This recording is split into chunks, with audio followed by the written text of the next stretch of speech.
شمسی طوفان زمین سے ٹکرا گیا۔ گزشتہ 21 برسوں میں اب تک کا سب سے طاقتور ترین شمسی طوفان آج زمین سے ٹکرا گیا، جس کے سبب سیٹلائٹس اور پاور گرڈز میں خلل پیدا ہوا۔ غیر ملکی میڈیا رپورٹس کے مطابق سورج سے خارج مادے کے بادل آج پاکستانی وقت کے مطابق صبح 9 بجے زمین سے ٹکرائے، جس کا سلسلہ اس ہفتے کے اختتام تک جاری رہے گا۔ امریکی میڈیا رپورٹس کے مطابق شمسی طوفان سے پیدا ہونے والا ارضیاتی مقناطیسی طوفان G5 لیول تک پہنچ گیا۔ یہ 21 سال میں پہلی بار G5 لیول تک پہنچا ہے، جس سے GPS، اسپیس کرافٹ، سیٹلائٹ و دیگر ٹیکنالوجیز متاثر ہونے کا خدشہ ہے۔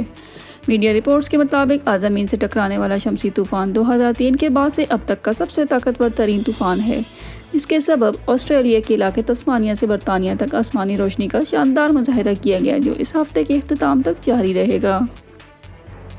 امریکی میڈیا رپورٹس کے مطابق گزشتہ شب مقناطیسی طوفان کے باعث برطانیہ کے مختلف مقامات پر نارتھرن لائٹس کے دل فریب مناظر اس وقت دیکھنے میں آئے جب برطانیہ کے مختلف علاقوں میں آسمان پر سبز اور جامنی رنگ نمایاں ہوئے۔ برطانیہ میں ڈربی شائر، برکشائر اور کینٹ میں نارتھرن لائٹس کا نظارہ کیا گیا۔